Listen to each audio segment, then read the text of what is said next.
میں Mohammad Qasim Ali Baig lecturer in Urdu government degree college for women Nalgonda. آج کے اس ویڈیو لیسن میں ہم حصے شاعری سے مثنوی کی پڑھیں گے۔ سب سے پہلے کیا ہے مثنوی کی تعریف۔ یعنی مثنوی عربی لفظ سے ہے جو مثنیٰ یعنی نقل کرنا یا تثنیہ پرانا سے مشتق ہے، یعنی لیا گیا ہے۔ مثنوی کیا ہے؟ ایک عربی لفظ ہے جو کیا ہے مثنیٰ یعنی نقل کرنا یا تثنیہ یعنی پرانا سے لیا گیا ہے۔ مثنوی اردو شاعری کی ایک صنف ہے جس کسی قصے، کہانی، واقعہ یا معاملے کو تسلسل کے ساتھ نظم کیا جائے اور ہر شعر میں یہ لحاظ رکھا جائے کہ قافیہ اور ردیف الگ الگ ہو تو ایسی شاعری مثنوی کہلاتی ہے۔ یعنی مثنوی کی تعریف یہ ہے کہ اردو شاعری کے اندر یہ ایک بہت ہی مشہور صنف ہے، یعنی نظم کی قسم ہے۔ اس کے اندر کیا ہے کسی قصہ، کہانی یا واقعہ، معاملے کو کیا ہے تسلسل کے ساتھ نظم کے انداز میں بیان کرنا، اور ہر شعر کے اندر کیا ہے یہ لحاظ رکھنا چاہیے کہ قافیہ اور ردیف الگ الگ ہوں تو ایسی شاعری کو کیا ہے مثنوی کہتے ہیں۔ مثنوی کے لیے فن شاعروں میں بحروں کے اعتبار سے 7 اوزان مقرر ہیں۔ یعنی مثنوی کے لیے کیا ہے شاعروں کے فن شاعری میں کیا ہے 7 بحروں کے اعتبار سے 7 اوزان مقرر۔ یعنی بحر یعنی شاعری کا ایک انداز ہوتا ہے جیسے کیا ہے ایک وزن کے حساب سے کیا ہے الفاظ کے وزن کے حساب سے اس کے 7 اوزان مقرر کیے گئے ہیں۔ مثنوی ایک ایسی صنف شاعری ہے جس میں کوئی بھی قصہ ترتیب وار نظم کیا جاتا ہے۔ مثنوی لکھنے کے لیے زور بیان اور منظر نگاری کے علاوہ کرداروں کی پیشکشی کے عمدہ انداز کی ضرورت ہوتی ہے۔ یعنی مثنوی کے لکھنے کے لیے کیا ہے ترتیب وار قصے کو نظم کرنا ہوتا ہے، اس کے ساتھ انداز بیان بھی اچھا ہونا چاہیے، اور اس کے ساتھ ساتھ کیا ہے اس کے اندر منظر نگاری بھی ہونی چاہیے۔ یعنی پڑھنے والے کو کیا اپنی طرف متوجہ کرنے کے لیے اچھی سے اچھی منظر نگاری اور کرداروں کو پیشکشی کا انداز بھی کیا ہے بہت ہی انداز میں اچھے انداز میں ضرورت کے لحاظ سے پیش کرنا چاہیے۔ اور جو شاعر کردار نگاری، منظر نگاری اور بیان کے عمدہ اثار پر قدرت رکھتا ہے وہی مثنوی لکھنے میں کامیاب ہو سکتا ہے۔ یعنی جس شاعری کے اندر مثنویوں کے اندر کردار نگاری، منظر نگاری اور بیان کا عمدہ اظہار، یہ 3 چیزیں اگر ہوں گی تو کیا ہے وہی شاعر کیا ہے مثنوی لکھنے میں کامیاب شاعر مانا جا سکتا ہے، کامیاب ہو سکتا ہے۔ اردو مثنوی کے 2 بڑے شاعر میر حسن اور دیا شنکر نسیم نے بحر حجز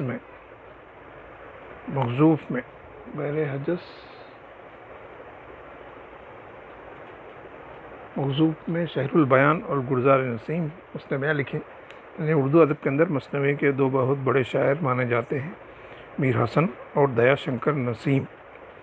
اور میر حسن کی لکھی ہوئی مثنوی شہر البیان اور دیا شنکر نسیم کی لکھی ہوئی مثنوی گلزار نسیم۔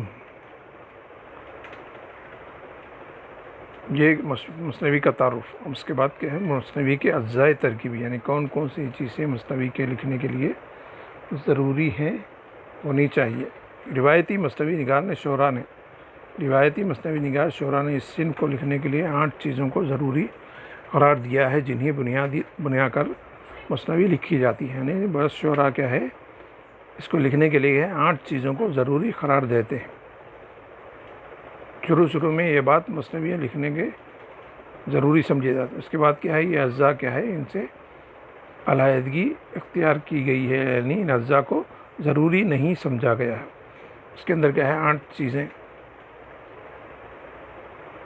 جو ہیں، اس میں سے پہلے حمد، یعنی اللہ تعالیٰ کی تعریف میں لکھی ہوئی نظم حمد۔ اس کے بعد کیا ہے نعت دوسرا۔ تیسرا کیا ہے منقبت، نعت یعنی حضور صلی اللہ علیہ وسلم کی تعریف میں لکھی گئی نظم، منقبت یعنی بزرگان دین کی تعریف میں لکھی ہوئی نظم۔ چوتھا کیا ہے مناجات، یعنی اللہ تعالیٰ سے اپنی حاجات کو طلب کرنا، مانگنا۔ اس کے 5واں کیا ہے مداح شاہ، یعنی شاعر کے بارے میں تعریف کرنا۔ اگر شاعروں کے بارے میں کوئی قصہ لکھ رہے ہیں تو کیا ہے اس کی تعریف کرنا، یعنی مداح شاہ یعنی بادشاہ کی تعریف کے سبب تالیف، یعنی لکھنے کی وجہ کیا ہے، اس قصے کو بیان کرنے کی اصل وجہ کیا ہے، اس کے اندر کیا چیز بیان کرنا چاہ رہے ہیں۔ اس کے بعد آغاز قصہ، کس طریقے سے قصے کا آغاز کرنا ہوا. یہ کہانی جو ہے قصہ ہے، واقعہ ہے، جس کو نظم کی شکل میں مثنوی کی شکل میں پیش کیا جا رہا ہے. اس کا کس طریقے سے آغاز ہونا چاہیے، اچھے سے بہتر انداز میں اس کا آغاز ہونا چاہیے. اور 8ویں چیز کیا ہے؟ اختتام، یعنی خاتمہ کس طریقے سے ہونا چاہیے، اس مثنوی کا اختتام کس طریقے سے ہونا چاہیے. یہ ساری چیزیں 8 چیزیں، حمد، نعت، منقبت، مناجات، مدح شاہ، سبب تعلیف، آغاز قصہ اور اختتام. یہ ساری چیزیں 8 چیزیں بنیاد تھیں پہلے، لیکن بعد میں ان سے علیحدگی اختیار کی، یعنی اس کو ضروری نہیں سمجھا گیا. ایک مثنوی چونکہ کسی نہ کسی واقعہ یا قصے پر مشتمل ہوتی ہے، اس لیے اردو کی بیشتر مثنویاں داستانوں کی بنیاد پر لکھی گئیں. یعنی ابتدائی دور کے اندر جو اردو کے اندر مثنویاں لکھی گئیں وہ کیا ہے؟ کسی قصہ، کہانی، داستانوں کو بنیاد بنا کر لکھی گئیں. ایسی منظوم داستانیں بھی کہا جاتا ہے. انہیں منظوم داستانیں، نظم کی شکل میں لکھی ہوئی داستانیں بھی کہا جاتا ہے. مثنویوں کو کیا ہے؟ منظوم داستان بھی کہا جاتا ہے. ایسی مثنویوں میں مافوق الفطرت عناصر، جادو، سحر، انہونے واقعات، عجیب و غریب مخلوقات اور عقل میں نہ آنے والی قصوں کی کثرت دکھائی دیتی ہے. اس کے اندر مثنوی کے اندر کیا ہے؟ مافوق الفطرت عناصر، یعنی جو کیا ہے اپنی سمجھ سے باہر چیزیں ہیں، کریکٹر کو اس کے اندر پیش کیا، جیسے بھوت ہے، پریے ہیں، پریوں کا ذکر ہے. یہ ساری چیزیں اپنی عقل میں آنے والی نہیں. جادو اور سحر، یعنی جادو کا ذکر، اور انہونے واقعات، عجیب غریب واقعات کا ذکر، اور عجیب و غریب مخلوقات کا ذکر، یعنی فرشتوں کا ذکر، بھوتوں کا ذکر، اور عقل میں نہ آنے والے قصوں کو کثرت دکھائی دیتی ہے. اس کے اندر کیا ہے؟ ایسی چیزیں بیان ہوتی ہیں جو کیا ہے اپنی عقل کے سمجھ سے باہر ہے. ایسی مثنوی کو داستانوی مثنوی کہا جاتا ہے. یعنی اس کے اندر کیا ہے؟ عجیب و غریب مخلوق کا ذکر یا مافوق الفطرت عناصر، جادو اور ٹونا، ایسے عجیب واقعات. ایسی مثنوی کو کیا ہے؟ داستانوی مثنوی کہا جاتا ہے. اردو کی بیشتر مثنویاں داستانی مثنویوں میں شامل ہیں، جیسے سحر البیان اور گلزار نسیم، یعنی میر حسن کی لکھی ہوئی مشہور مثنوی سحر البیان اور گلزار نسیم. یہ مکمل طور پر کیا ہے؟ داستانوی مثنویاں کہلاتی ہیں. یعنی داستانوں کو نظم کی شکل میں لکھا گیا ہے، اس لیے یہ داستانوی مثنویاں کہلائی جاتی ہیں. اردو ادب کے اندر مشہور انسانی کرداروں میں عشق و محبت کے ذکر سے وابستہ مثنویاں عشقیہ مثنوی کیا، یعنی انسانی کرداروں کو کیا ہے؟ عشق و محبت کا ذکر اگر مثنویوں کے اندر نظم کی شکل میں کیا جائے تو وہ کیا ہے؟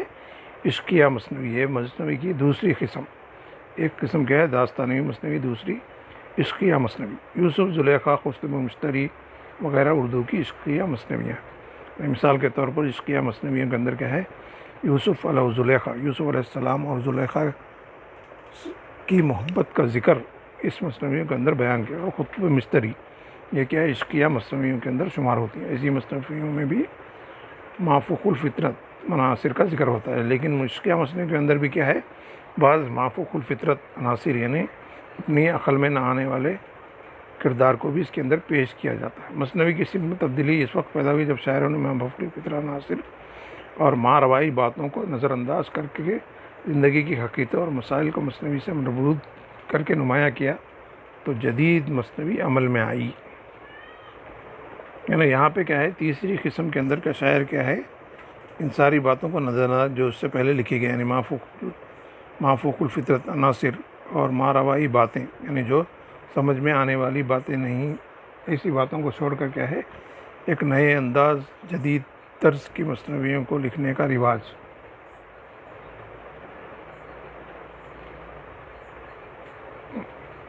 عمل میں آیا، جو اس کے اندر کیا؟ خدا اور بندے کے رشتے کو نمایاں کرنے کے لیے، یعنی ایک نئی تبدیلی لاتے ہوئے مثنوی کے اندر کیا؟ خدا اور بندے کے رشتے کو ظاہر کرتے ہوئے کہ متصوفیانہ رباعیہ مثنویاں لکھی گئیں. یہ ایک قسم کی، یعنی خدا اور بندے کے رشتے کو بتاتے ہوئے، یعنی کس طریقے سے خدا سے بندے کا رشتہ ہونا چاہیے، کس طریقے سے وہ خدا کی بزرگی اور بڑائی میں بڑھ لگا ہوا رہنا چاہیے، اس کا حکم بجا لانا چاہیے، اور اس کا رشتہ کس طریقے سے مضبوط ہونا چاہیے. یہ کیا ہے؟ متصوفیانہ مثنویوں کے اندر لکھا گیا. اس کی مثال کیا ہے؟ شریعت نامہ اور سہاگن نامہ. شریعت نامہ اور سہاگن نامہ یہ کیا ہے؟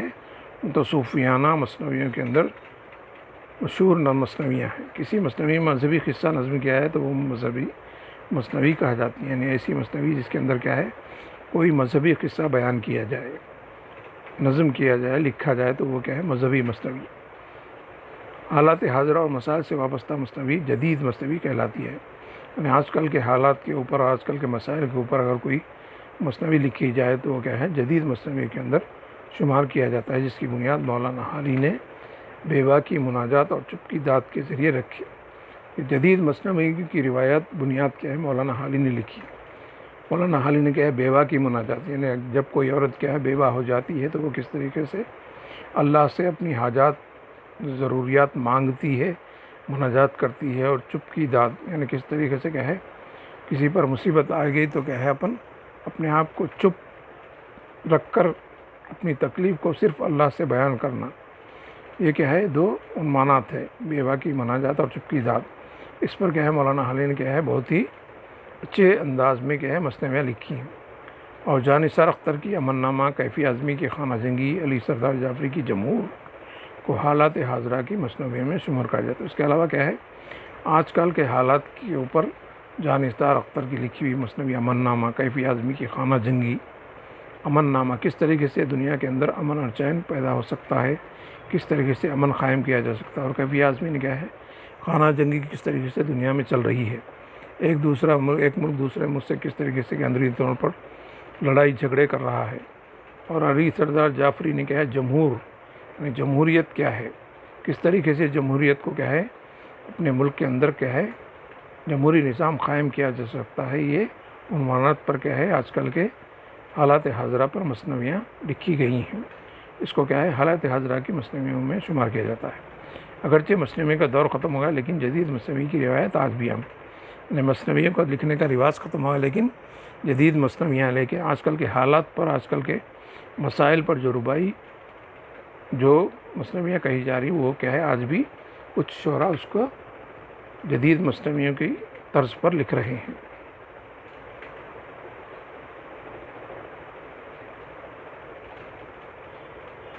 اب کیا ہے مصنوی کا کیا ہے تاریخی جائزہ، یعنی کس طریقے سے اردو ادب کے اندر مصنویاں کیا ہے آگے بڑھی، شروعات ہوئی اور کس طریقے سے اس کا سلسلہ آگے بڑھا. قدیم دور سے ہی اردو میں مصنوی نگاری کا سلسلہ جاری رہا. یعنی پرانے دور سے ہی کیا ہے اردو شاعری کے اندر، اردو نثر کے اندر کیا ہے مصنوی نگاری کا سلسلہ چلتا رہا. بہمنی دور کی مصنوی قدم راؤ پدم راؤ، یعنی بہمنی دور کے اندر کیا ہے قدم راؤ اور پدم راؤ مصنوی کیا ہے اردو کی پہلی دریافت شدہ مصنوی کا موقف حاصل رہا. یعنی قدم راؤ پدم راؤ کیا ہے یہ اردو کی پہلی مصنوی دریافت شدہ مصنوی مانی جاتی ہے. اس کو دریافت شدہ مصنوی کا درجہ حاصل ہے. جب بہمنی دور کا خاتمہ ہوا تو عادل شاہی اور قطب شاہی دور نے دکنی زبان کی سرپرستی کی. جب بہمنی دور ختم ہوا تو کیا ہے عادل شاہی اور قطب شاہی دور، ادھر دلی کے اندر کیا ہے عادل شاہی دور اور ادھر دکن حیدرآباد دکن کے اندر کیا ہے قطب شاہی دور نے کیا ہے اردو زبان کی خوب سرپرستی کی. اس کی وجہ سے طویل مصنویوں کی روایت کا آغاز ہوا. یہاں پہ کیا ہے عادل شاہی دور قطب شاہی دور کے اندر کیا ہے طویل مصنویوں کے لکھنے کا رواج عام ہوا. قطب شاہی دور میں مصنوی یوسف اور زلیخا، یعنی قطب شاہی دور کے اندر کیا ہے مصنوی کیا ہے یوسف اور زلیخا، یوسف علیہ السلام اور زلیخا کی محبت کا ذکر. زلیخا ہے یوسف علیہ السلام کے حسن پر فدا ہو چکی تھی. کس طریقے سے وہ کیا ہے ان کو اپنے محبت کے اندر گرفتار کرنا چاہتی تھی، کس طریقے سے ان کے ساتھ حالات پیش آئے. یہ ساری قصے کو کیا ہے یوسف علیہ السلام کے قصے کو، یوسف اور زلیخا کے قصے کو کیا ہے مصنوی کے اندر لکھا گیا. مؤلف اس کے لکھنے والے کیا ہے شیخ احمد وجود میں آئی.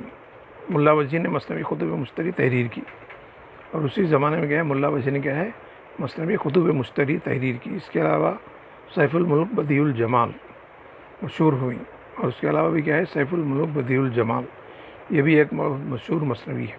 غواصی کی طوطی نامہ، جنیدی کی ماہ پیکر، یعنی غواصی کی لکھی ہوئی طوطی نامہ ایک مصنوی ہے. جنیدی کی ماہ پیکر اور ابن نشاطی کی پھول بن یہ مشہور مصنوی میں. گولکنڈے کے قطب شاہی دور سے وابستہ مشہور مصنوی یہ جو تین مصنویاں طوطی نامہ، ماہ پیکر، پھول بن یہ گولکنڈہ کے قطب شاہی دور میں لکھی ہوئی بہت ہی مشہور مصنوعات جن میں دکنی لب لہجے کا اثر ہے۔ ان مصنوعات کے اندر کیا ہے، دکن، حیدرآباد دکن کے لب لہجے کا اثر ہے، اور یہی اثر عادل شاہی دور میں بھی نمایاں ہے۔ اسی طریقے سے کہ عادل شاہ کے ہی دور کے اندر بھی کس طریقے سے لب و لہجے کا اثر ملتا ہے۔ نصرتی کی گلشن عشق، رستمی کی خاور نامہ، دولت کی بہرام و گل اندام، نصرتی کی علی نامہ، شاہ ملک کی شریعت نامہ وغیرہ، ان کے مطالعے سے زیادہ اندازہ ہوتا ہے کہ سب سے پہلے دکن میں مصنوعی نگاری کی روایت کا آغاز ہوا۔ یہ کیا ہے، علی نامہ، شریعت نامہ، بحر گل اندام، یہ بھی کیا ہے، اردو کی مشہور مصنوعی میں شمار ہوتا ہے۔ اس سے کیا ہے، دکن کے اندر مصنوعی نگاری کی روایت کا نام ہو۔ دلی میں اردو مصنوعی کی روایت عروج پر رہی۔ اس طریقے سے دکن کے اندر مصنوعی کی روایت چل رہی تھی، اسی طریقے سے دلی کے اندر بھی کیا اردو مصنوعی کی روایت عروج پر رہی، وہاں بھی مصنوعی لکھنا شروع ہوا۔ دکن میں ہزارہا اشعار پر مشتمل مصنوعی لکھی گئی، جبکہ دہلی میں مختصر مصنوعیوں کا آغاز یا چلن عام رہا۔ دہلی کے اندر کیا ہے، یہاں پہ دکن میں کیا ہے، طویل مصنوعیاں لکھی، وہاں پہ مختصر مصنوعیوں کا چلن رہا۔ میر حسن کی مصنوعی سحر البیان سے مختصر مصنوعی کی روایت کا آغاز ہوتا ہے، یعنی سب سے پہلے کیا ہے، میر حسن کی لکھی ہوئی مصنوعی سحر البیان، یہ کیا ہے، مختصر مصنوعی کے اندر شمار ہوتی ہیں، اسی سے مختصر مصنوعیوں کی روایت کا آغاز ہوا۔ اس کی تقلید لکھنؤ میں بھی کی گئی۔ خواجہ میر درد کے بھائی میر سوز کی مصنوعی بھی دہلی کی یادگار ہے۔ دہلی میں عشقیہ مصنوعی کو پیش کرنے والے شعراء میں میر تقی میر، مومن خاں مومن اور شوق دہلوی وغیرہ کو خصوصی طور پر اہمیت حاصل ہے۔ دہلی کے اندر کیا ہے، عشقیہ مصنوعی پیش کرنا شعراء میں کیا ہے، میر تقی میر، مومن خاں مومن اور شوق دہلوی، یہ بہت ہی مشہور مصنوعیوں کے نگار شاعر مانے جاتے ہیں، ان لوگوں کو اہمیت حاصل ہے۔ محمد حسین آزاد، مولانا حالی نے انجمن پنجاب کے ذریعے مصنوعی کی صنف میں تبدیلی لائی۔ محمد حسین آزاد اور مولانا حالی انجمن پنجاب کے نام سے کیا ہے، یہ اس زمانے کے شعراء ادیب کی ایک انجمن قائم کی، ایک گروپ تیار ہوا جس کے ذریعے مصنوعی کی صنف میں تبدیلی لائی۔ یہ سب کیا کریں، انجمن پنجاب کے ذریعے کیا ہے، مصنوعیوں کو لکھنے کا انداز میں تبدیلی ہے، اور حب وطن کے علاوہ برخاروت لکھ کر مصنوعی کو نظم کی طرز میں نمایاں کیا۔ حب وطن کے عنوان سے، ایک برخاروت کے عنوان سے، یہ کیا ہے، مصنوعیوں کو کیا ہے، نظم کے انداز میں پیش کرے۔ یہ نیا نظم کا نیا انداز اس کے اندر پیش کیا گیا، جس سے نمائندگی اسماعیل میرٹھی اور علامہ اقبال کے کلام میں بھی دکھائی دیتی ہے۔ یہ نئے طرز انداز مصنوعیوں کو نظم کی شکل میں پیش کرنا، اس کے اندر اسماعیل میرٹھی اور علامہ اقبال نے اپنی نظموں کے ذریعے کیا ہے، نئے انداز میں اپنی شاعری کو، اپنے خیالات کو پیش کیا۔ یہ ایک نئی صنف یعنی نظم کا آغاز اس زمانے سے ہوا۔ لکھنؤ کی سب سے اہم مصنوعی گلزار نسیم، جو کیا ہے، لکھنؤ کے اندر لکھنے جانے مصنوعی میں گلزار نسیم، جو کہ ہے دیا شنکر نسیم کی ایک یادگار بہت ہی مشہور مصنوعی ہے۔ شوق لکھنوی کی مصنوعی ظہر عشق اردو کی پہلی زمینی عشق کی مصنوعی قرار دیا جاتا ہے۔ ظہر عشق کیا ہے، اردو کی پہلی زمینی عشق کی مصنوعی قرار دیا جاتا ہے، مانا جاتا ہے۔ ظہر عشق کیا ہے، زمینی عشق یعنی زمین پر پائے جانے والے عشق کی داستان، عشق کی محبت کی کہانی، یہ کیا ہے، مصنوعی کے انداز میں پیش کی گئی۔ اسی طرح انشاء، آتش، ناصر، غرض، ہر شاعر نے مصنوعیاں لکھی، اور اس زمانے میں کیا ہے، بہت سے شاعر جیسے انشاء، آتش، ناصر، ہر شاعر کیا ہے، مصنوعیاں لکھنے لگے، اور ان شاعروں کو مقبولیت حاصل ہوئی۔ دبستان لکھنؤ کے ایک یادگار مصنوعی نگار کی حیثیت سے امیر مینائی بھی شہرت رکھتے ہیں، تاہم غزل کے بعد